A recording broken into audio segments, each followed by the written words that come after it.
Njavuga ngoti kwacha ufunika udziwe yambiri yamwalira iwe.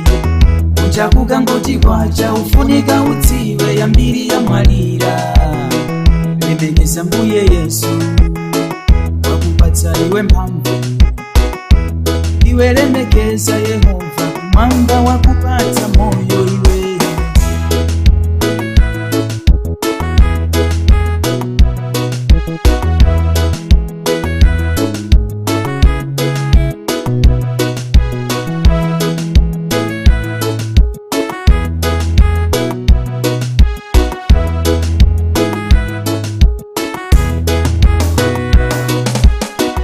Achimwene ngati muli ndi moyo dziwani kuti Yawe wakukonderani.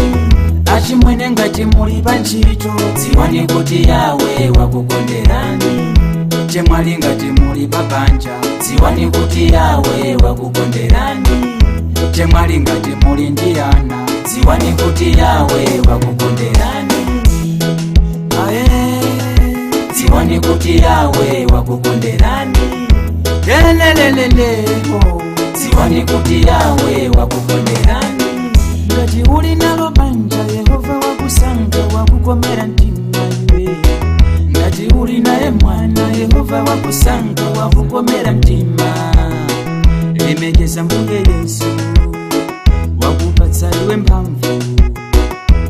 Iwe lemekeza Yehova mwamba wakupatsa banja iwe.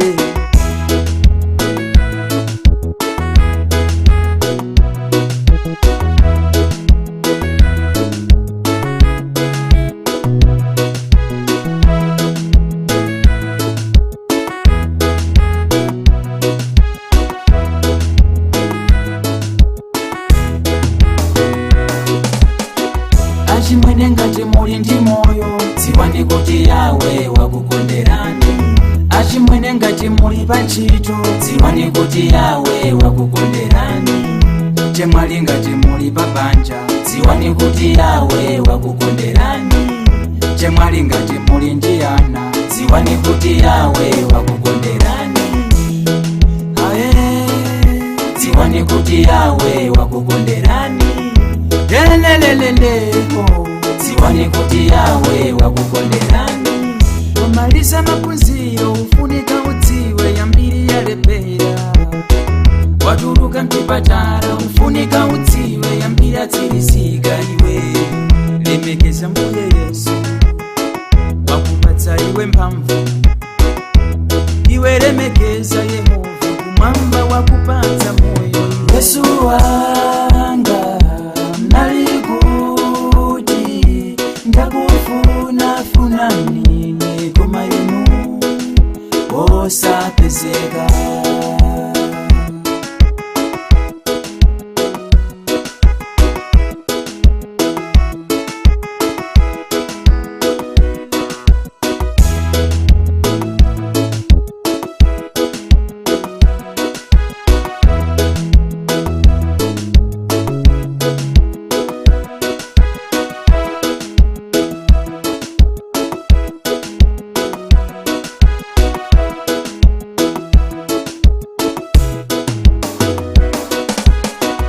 Achimwene ngati muli ndi moyo dziwani kuti Yawe wakukonderani. Achimwene ngati muli pa ntchito dziwani kuti Yawe wakukonderani. Chemwali ngati muli pa banja dziwani kuti Yawe wakukonderani. Chemwali ngati muli ndi ana dziwani kuti Yawe wakukonderani. Dziwani kuti Yawe wakukonderani. Lelelelele dziwani kuti Yawe wakukonderani. Yesu wanga nalikuti dziwani kuti Yawe wakukonderani. Ndakufuna